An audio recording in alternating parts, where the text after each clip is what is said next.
My name is Gloria Mitchell, and I am 67 years old. I was born and raised in Portland, Oregon, and I thought I knew what family meant until life showed me something very different. After my husband Gary passed away, I stood in the small coastal cottage we had shared for decades, breathing in the salt air that carried every memory of our life together. Selling it felt like tearing away a piece of my soul, but I told myself it was the right thing to do. My son Kurt was building a future with Holly, the woman he planned to marry, and they needed help. I gave them $90,000, my entire cushion for retirement, so they could buy a suburban house. I believed it was love in action, a mother's gift that would secure me a permanent place in their lives. The house they bought was beautiful, with wide windows and polished wood floors, and Holly called it their dream home. I walked through it with them the day the keys were handed over, listening as Holly pointed to the kitchen where she would try new recipes, and Kurt spoke of holidays we would spend together under the same roof. They promised me there would always be space for me, that I would never be alone. It comforted me after losing Gary, and I clung to that promise like a lifeline. I never imagined those words would fade so quickly. Time passed, and I learned what it meant to live as a guest in a place I had helped to buy. The room upstairs where I stayed was never called mine, always the guest room, as if my presence was temporary. I kept the house, tidy, cooked meals when I could, and stayed quiet when decisions were made. I told myself that love meant patience, that if I stayed useful, I would remain part of their lives. In quiet moments, I missed Gary, remembering how he always made me feel like home was wherever we were together. Now I felt like an intruder, tolerated but never embraced. On the night before their wedding, the truth I'd been avoiding landed like a blade. Holly stood in the kitchen with her wedding dress hanging in the next room. She looked at me with a smile that never reached her eyes and said that the greatest gift I could give would be to disappear from their family. For a moment, the world tilted. The words cut sharper than any argument could. I turned toward Kurt, hoping he would correct her, that he would remind her of the sacrifices I had made. He only nodded his silence, an agreement that left me stunned. My son, the boy I had raised and held close, chose quiet approval over my dignity. I stood frozen in that kitchen, staring at the polished counters I'd helped pay for, listening to the sound of my heart breaking.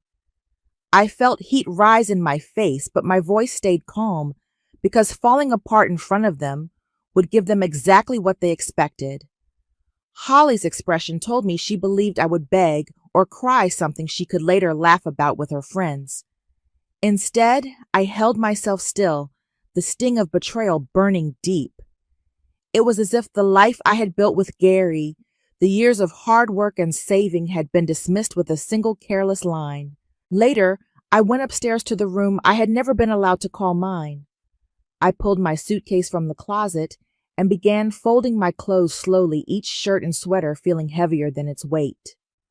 From downstairs, I could hear them already making plans, their voices light as they spoke about turning my space into a yoga room or an office. Their excitement over my absence told me everything I needed to know. They did not see me as family anymore. They saw me as a burden to be moved aside. I paused at the nightstand where Gary's photograph sat in a simple wooden frame.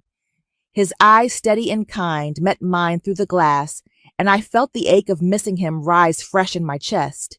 He had never once made me feel unwanted.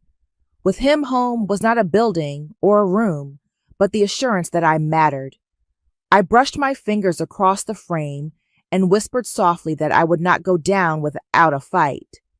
It was not just a promise to him. It was a promise to myself that this was not the end of my story. It was only the beginning of a battle I had not planned for, but one I would no longer run from. I walked out of the house that night with my suitcase in the trunk and my heart heavy but clear. The sting of Holly's words still echoed, but the silence of the Kurt's agreement hurt even more. I sat in my car and dialed Linda Park, the lawyer who had helped me after Gary passed away. She answered with concern, asking if everything was all right. I told her everything from Holly's cruel remark to Kurt's quiet betrayal, and how they reduced my $90,000 to nothing but a forgotten favor. Linda let me speak, then reminded me of something I had forgotten. She told me that the money was never recorded as a gift. At my insistence, after worrying about Holly's spending, Linda had drawn up papers marking it as a loan. I remembered signing those documents in her office, distracted by grief, trusting her to handle the details. Linda explained that in the eyes of the law, I was a co-owner of the house, holding 33% ownership. My heart pounded as I processed her words. All this time, I had lived as a guest, but on paper, I owned part of that house. It was not just theirs. It was mine, too. I turned my eyes back toward the windows of the house. Through the glass, I saw Kurt and Holly opening a bottle of champagne, laughing and toasting their freedom from me. The sight that should have crushed me instead filled me with a sharp, steady calm. They were celebrating a victory that was never truly theirs. While they raised their glasses, unaware, I sat in the dark with a new weapon in my hands. I told Linda to prepare a notice of intent to sell effective Monday morning. My voice was steady as I gave the order, and I felt a surge of strength I had not known in years. With that call finished, I made another. I rang the country club where the wedding reception was scheduled. The woman who answered was cheerful, expecting to finalize details for the big day. I explained that I needed to cancel the $18,000 event. She hesitated, telling me the food was already being prepared and staff were scheduled, but I reminded her that the contract was in my name and paid with my card. She shuffled papers, confirmed my words, and reluctantly agreed to cancel. I told her to send me the final bill for cancellation fees and hung up. The decision felt sharp, precise, and completely within my control. By the time I checked into a modest hotel across town, the weight in my chest had shifted. I ordered a simple dinner and sat by the window, no longer the woman begging for a place in her son's home. I was the co-owner of that house and the person who had just pulled the rug out from under their wedding. For the first time in years, I felt a current of power flowing back into my life. The storm was no longer mine to endure. It was theirs, and it was only just beginning. I sat in my hotel room with the curtains drawn, the soft hum of the air conditioner filling the silence. A tray of room service sat on the table, and I forced myself to eat, even as my phone vibrated over and over. At 11:45 p.m., I finally picked it up. Holly's voice shrieked through the receiver, demanding to know how I could cancel the reception. I let her rage burn out before I answered, telling her that I had not canceled their wedding, only the part I had been paying for. The vows could still be said, the guests could still watch, but the celebration I funded no longer existed. Her cries turned into accusations that I was cruel, that I had ruined everything.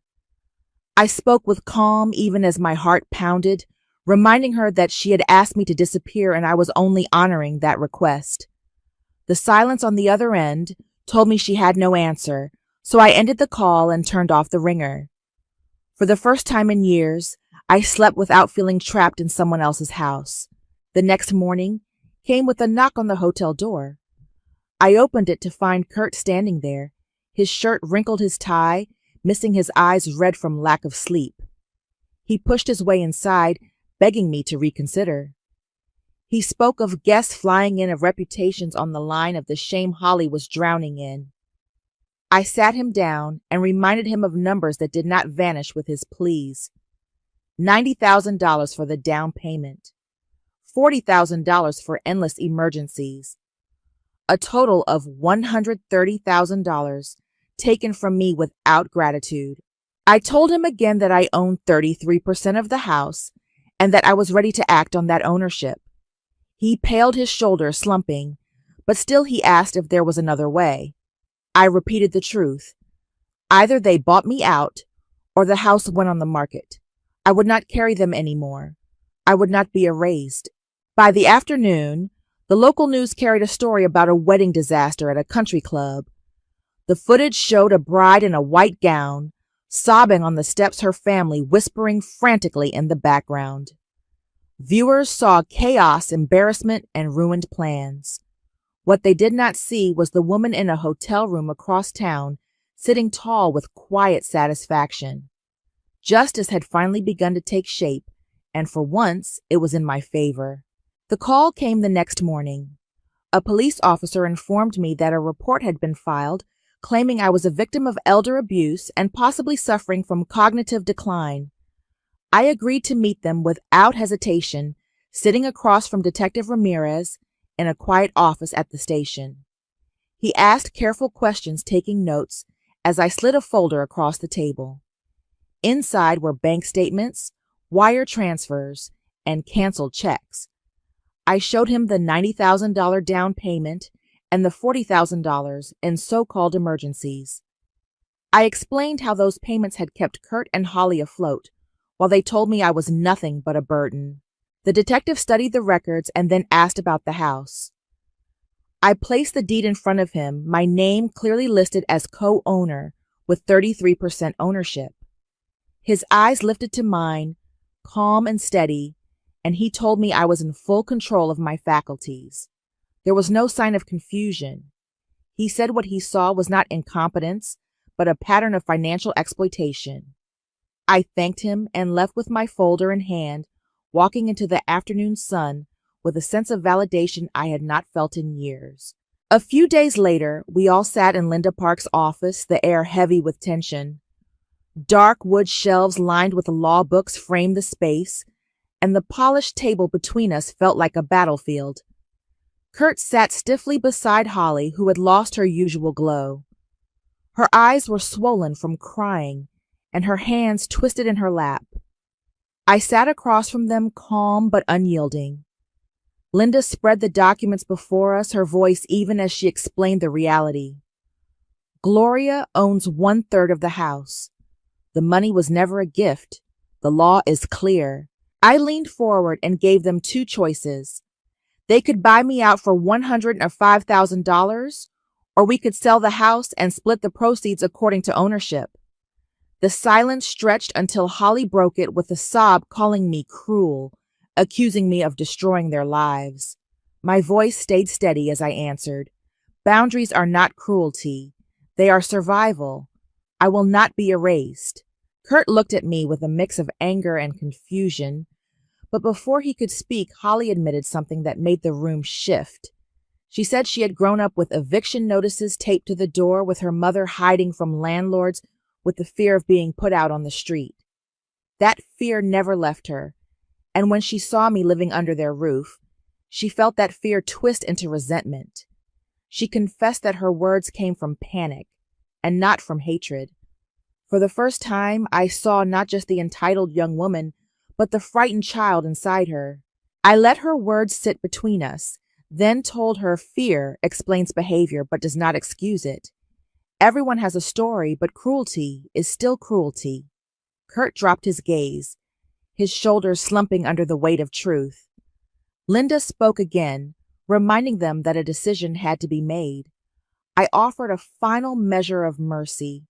I would reduce the buyout to $80,000 if Holly found full-time work, if they cut their excess spending, and if they submitted to financial check-ins with Linda every month for 24 months.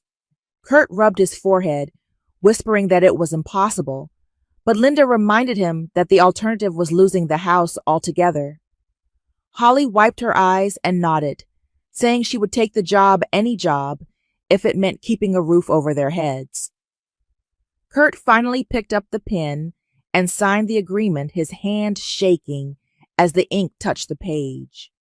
Holly followed her tears, smudging the paper as she added her name. I watched them not with glee, but with a heavy sense of justice. This was not about punishing them. It was about reclaiming my dignity and protecting my future.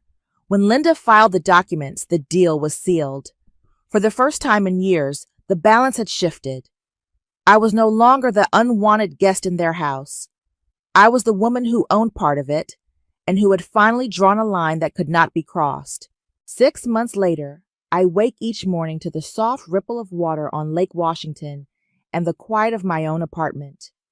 The walking trails wind through trees that shimmer with light, and I join neighbors from the community on slow strolls that feel like therapy for the soul. In the afternoons, I sit with a book club made of women my age, and we trade stories that remind me I am not alone in rebuilding a life. On the wall by my front door hangs a single key. It is small and plain, but to me it carries meaning heavier than gold. It reminds me that I alone decide who steps into my life, and that choice brings peace I had forgotten I could feel. Kurt and Holly sold their SUV months ago, cutting back on the luxury that had weighed them down. Holly works as a receptionist at a dental office now, and though her voice trembles when we speak, I sense she is learning what it means to stand on her own. I no longer cover their bills or rush to fix their emergencies. My days are lighter, my nights are calm, and for the first time in years, I live a life that belongs only to me. One evening, my phone rang, and I heard Holly's voice softer than I had ever known it. She told me that working every day had changed her, that earning her own money showed her how careless she had been with mine. She admitted that her fear of poverty had shaped her cruelty, that she had lashed out because she did not want to feel powerless the way she had as a child. She offered a sincere apology, words that carried more weight than the tears she once used as weapons. I listened in silence, letting her confession settle. I told her I could not erase the past, and I could not pretend that wounds vanished with a single apology. What I could offer was the beginning, a chance to meet for lunch in a public cafe where we might talk without the shadows of the old house pressing down on us. That night, I sat by my window watching the sunset over Lake Washington. The water burned gold and orange, and I felt peace in knowing that family is not just blood, but respect and gratitude. I realized that choosing myself had taught others how to value me. And I ask you who are listening, what boundaries would you set in my place?